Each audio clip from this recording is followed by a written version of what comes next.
Salut les amis, j'espère que ça roule. Moi ça va nickel. Donc on est le matin en direct de Auray. On est à l'extérieur. Et voilà, on va se prendre un petit temps pour faire comme d'hab quoi. Être sur une petite étude là d'un cours en miracle, livre que je chéris. Aujourd'hui, on va donc être toujours au chapitre 1, la signification des miracles. Et cette fois-ci, nous allons être sur la dernière leçon du chapitre qui s'appelle distorsion des impulsions miraculeuses. Oh là là là là, c'est quoi ces gros mots? On va voir ce que ça signifie. Avant, on va se prendre un temps de calme, donc un temps de recentrage pour vraiment se donner les moyens d'être une terre fertile qui va pouvoir accueillir les merveilles des mots poétiques qui vont suivre. Donc je vous invite à trouver une position confortable dans laquelle vous vous sentez bien. Et de revenir dans votre corps.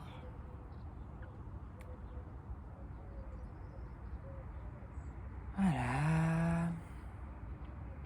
Sentir le poids de votre cœur, de votre corps sur le fauteuil, sur la chaise, sur le sol.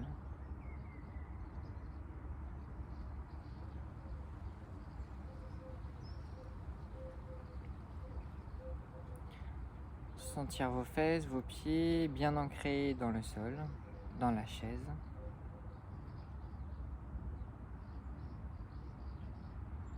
Observez les sensations.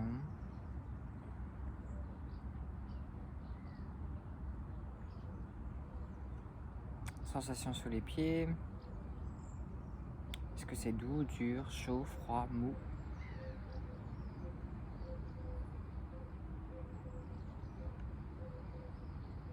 Sensations sous les fesses. Est-ce que c'est dur, mou, froid, chaud, doux, rugueux?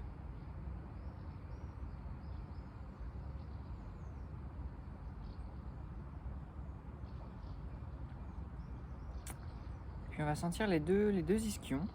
Ça va être la pointe de notre bassin. Ces deux pointes de chaque côté qui sont en réalité la base structurelle de notre bassin, sur lequel repose notre colonne vertébrale. On va venir sentir de bas en haut. Monter, redresser peut-être la colonne vertébrale qui se restructure. Et porter notre attention sur notre cage thoracique.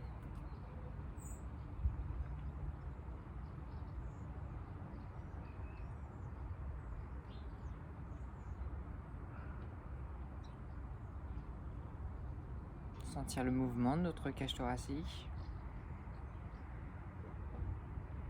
Mouvement accordé, harmonisé avec celui de la respiration.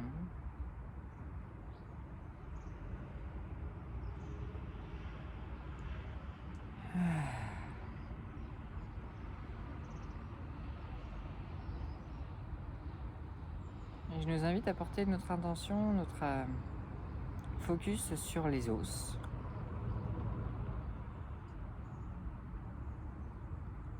Que sont notre cage thoracique.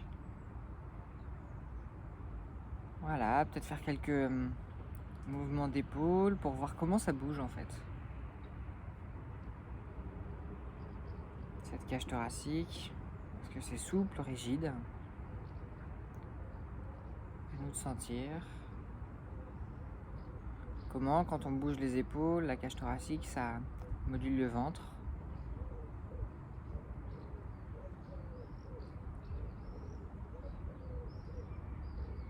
Allez, de droite à gauche, comment ça module aussi la colonne vertébrale. Est-ce que ça ondule?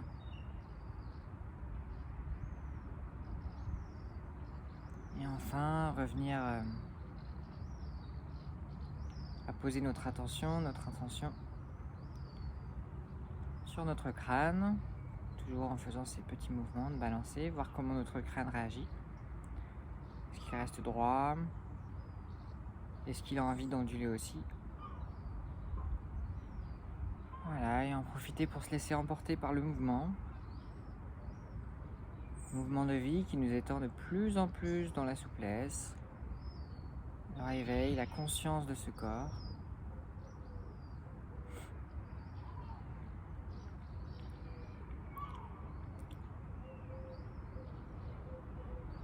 Voilà, sentir le visage. Inspirez, j'inspire, je sens mon visage. J'expire, je détends mon visage. J'inspire, je sens mon visage.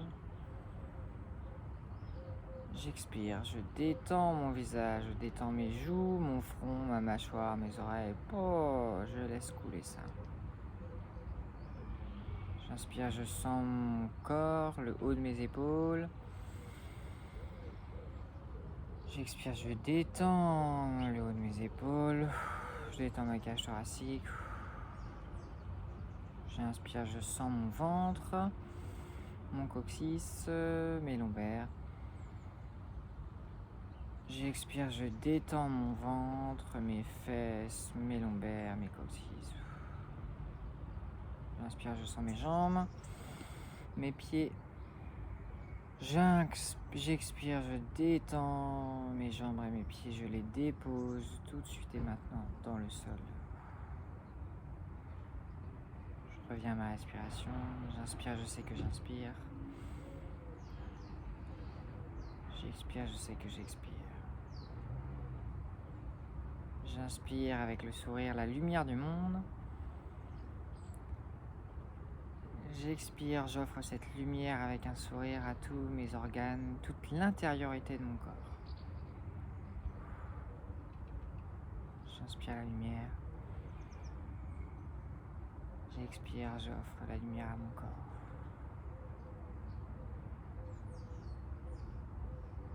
J'inspire la lumière. J'expire la lumière à mon corps.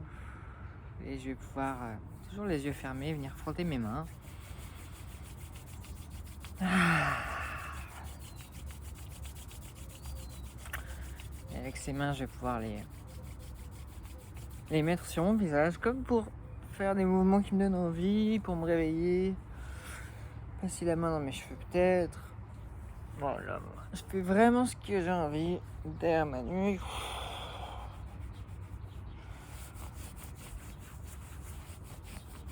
Au niveau de ma cage thoracique. Ah là, je me fais du bien quoi. Je me fais du bien. Derrière mon dos peut-être. Ah ouais, ça fait du bien. Au pied. Voilà.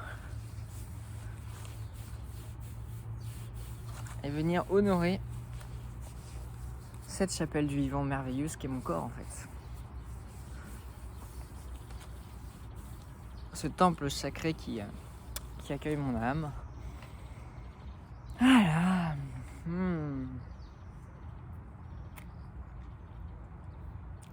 Ok. Donc on m'a l'air pas mal là, on m'a l'air même très très bien. On va donc se faire un cours en miracle.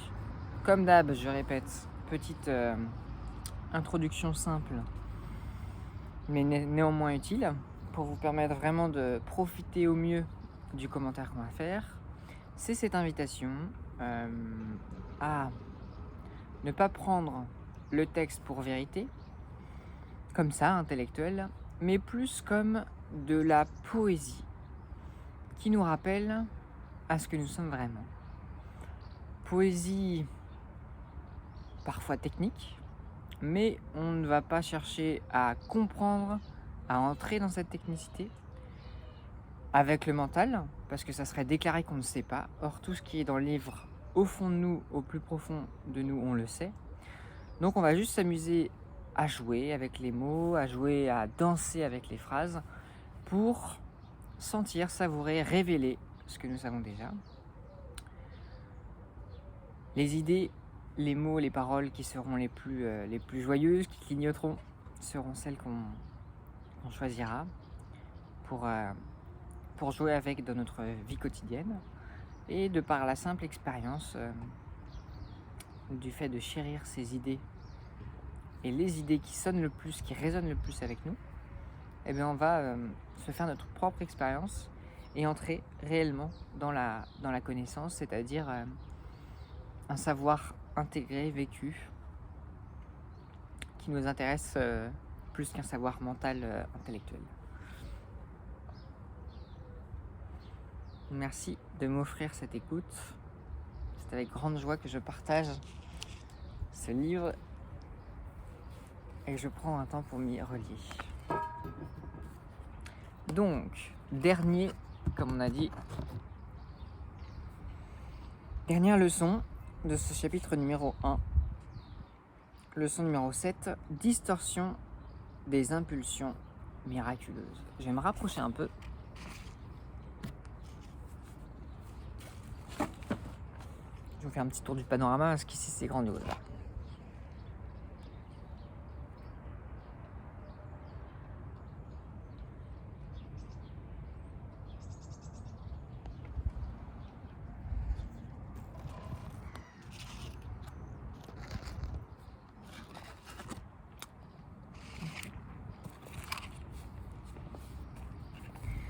Distorsion des impulsions miraculeuses. Des perceptions distordues produisent une dense couverture sur les impulsions miraculeuses, ce qui fait qu'il est difficile pour elles d'atteindre ta propre conscience. On répète, juste pour la poésie, tes perceptions distordues produisent une dense couverture sur l'impulsion miraculeuse, ce qui fait qu'il est difficile pour elle d'atteindre ta propre conscience. Autrement dit, nous avons choisi de mettre une sorte de petit voile de perception erronée, un peu comme des lunettes qui nous font voir flou, qui fait que c'est dur d'arriver à voir avec lucidité les impulsions miraculeuses qui nous arrivent dedans. La confusion des impulsions miraculeuses avec les impulsions physiques est une distorsion perceptuelle majeure. Les impulsions physiques sont des impulsions miraculeuses mal dirigées. Tout plaisir réel vient de faire la volonté avec la vie, avec la source. Petite pause sur ça.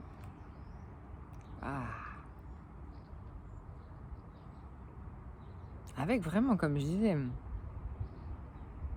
ce qui nous intéresse, c'est pas de croire ce qui est partagé, c'est de le goûter, d'en faire l'expérience.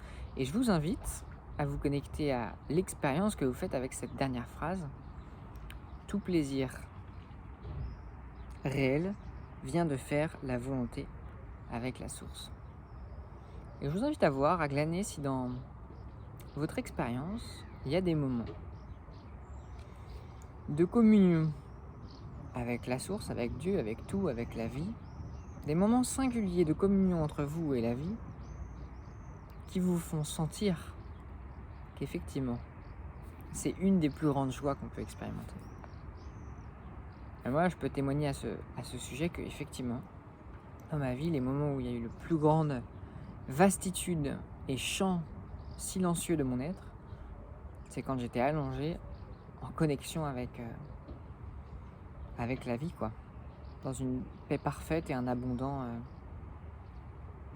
abondance, confiance, un abandon confiant. C'est parce que ne pas le faire est un déni de soi. Du déni de soi résultent les illusions, tandis que la correction de l'erreur en délivre. Ne va pas te tromper jusqu'à croire que tu peux, avec quoi que ce soit d'extérieur, avoir une relation paisible avec Dieu, la vie, la source ou tes frères et sœurs. Pareil, grand partage, si on arrive à voir entre les lignes. Invitation très sage de reconnaître que la paix, bien sûr, dépend de conditions extérieures qui vont faire qu'on va pouvoir avoir un état d'esprit particulier. Mais la paix est avant tout dans l'esprit. On connaît bien ces situations où on a tout ce qu'il faut pour être en paix, mais notre esprit est turbine, ou alors est dans l'attente, est impatient, quoi que ce soit, à la colère. Et là, on voit bien que ce n'est pas les conditions extérieures qui produisent notre paix, mais ce qui se passe à l'intérieur. Inversement, on a tous déjà des situations tendues, particulièrement techniques à l'extérieur, où les autres semblaient pas paniquer, mais où nous, en fait, on était dans une paix, dans une confiance, dans une justesse. Et croire que ce sont les choses extérieures qui vont nous amener une paix d'esprit, c'est se tirer une balle dans le pied, parce qu'en fait, ça marche jamais. Et je vous invite non pas à croire ce que je viens de dire, mais à vérifier tout simplement dans votre expérience et dans les expériences que vous allez faire.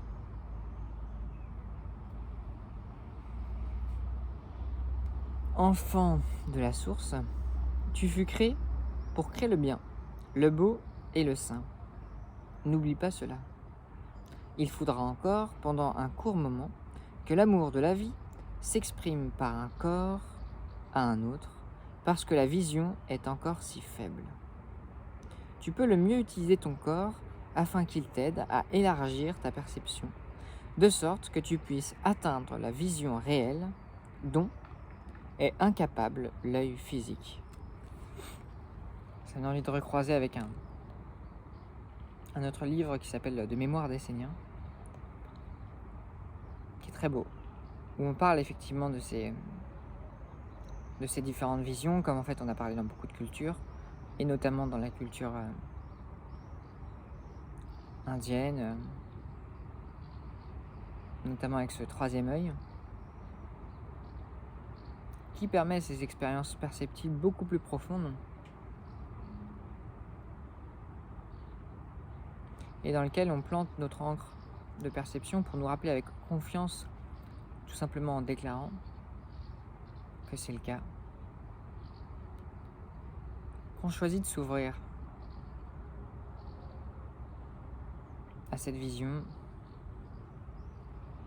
à ce troisième œil,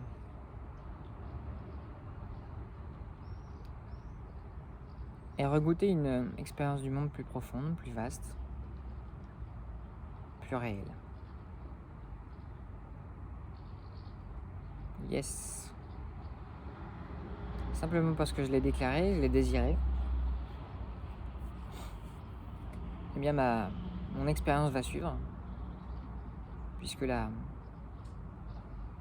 croyance, le fait de semer une idée, de prendre une décision, est la base de toute expérience, donc je peux être confiant sur le fait que ça va se passer, que c'est ce qui s'est passé. Apprendre à faire cela, c'est la seule véritable utilité du corps. Le fantasme est une forme distordue de la vision. Le fantasme de toutes sortes sont des distorsions parce qu'ils comportent toujours de distordre la perception en irréalité. Pause, c'est fantastique.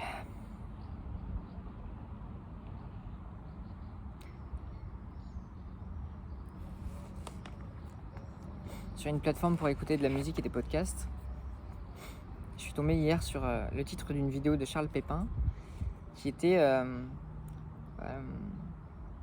mieux vaut-il en gros embrasser le réel ou avancer dans des idéaux, dans un idéal.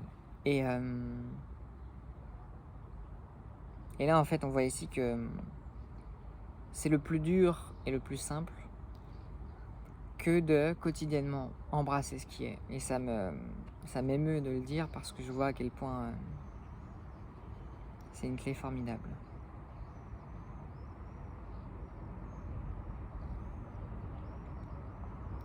Puisque dans cette vie d'être que je me suis amusé à me créer, j'ai profondément en moi le désir de vouloir tout améliorer, que les choses soient différentes. Et en fait, je passe à côté tout le temps de ce qui est, quoi, de la beauté de ce que je vois, quoi. Parce que je crois toujours que j'ai quelque chose à faire. Alors que la première chose à faire, C'est ce qui est dit là, quoi. Quand on accepte la réalité, c'est juste de rien faire, d'être, de voir, d'accueillir la réalité qui est là. Et c'est tellement simple, parce qu'il y a tellement rien à faire.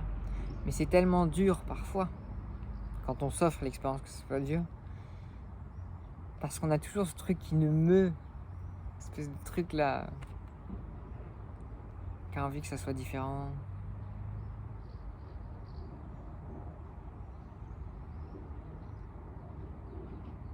Et c'est vraiment de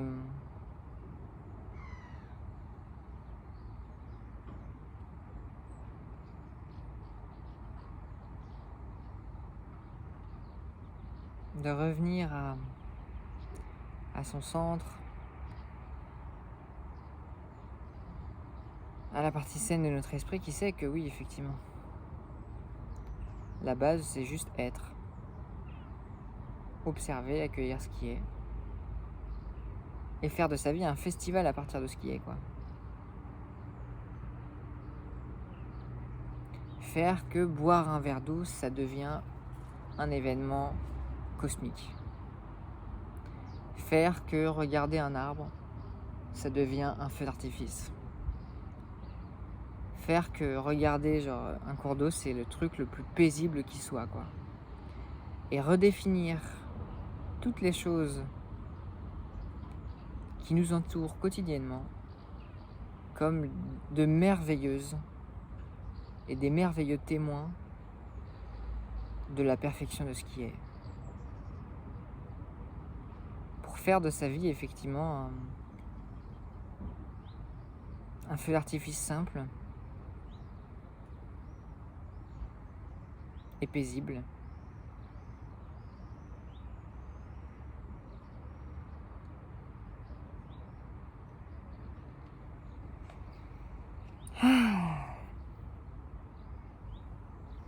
Je répète parce que c'est beau, hein. Le fantasme est une perception, une forme distordue de la vision. Les fantasmes de toutes sortes sont des distorsions parce qu'ils comportent toujours de distordre la perception en irréalité.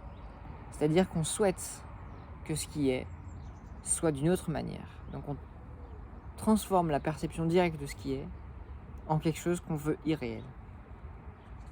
C'est-à-dire qu'il n'a pas de réalité au moment où on le pense.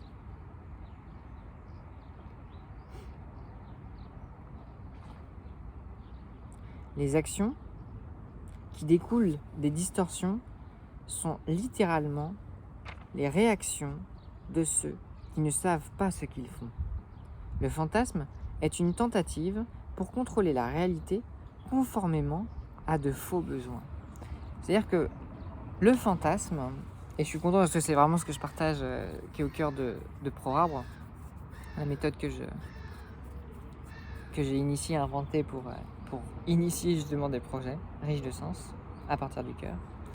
Le fantasme, ça va être cet endroit de nous qui croit que pour être heureux, il va falloir changer la matière. Alors qu'en fait, la perception saine de l'esprit, c'est l'inverse. La perception saine de l'esprit va vouloir changer son état d'esprit pour ensuite embrasser toute la matière, toutes les formes.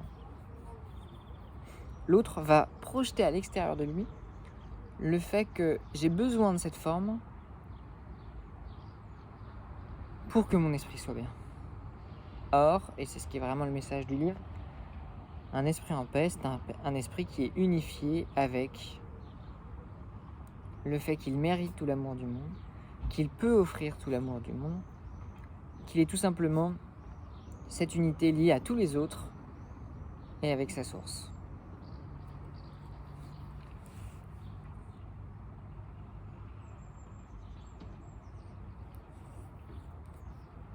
Ok.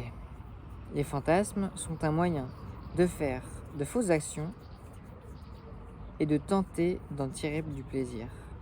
Bien que tu puisses percevoir des fausses associations, tu ne pourras jamais les rendre réelles, sauf pour toi.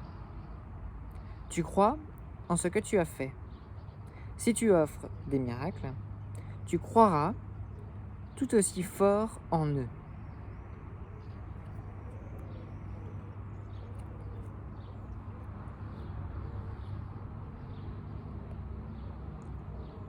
alors la force de ta conviction soutiendra la croyance de celui qui reçoit les miracles.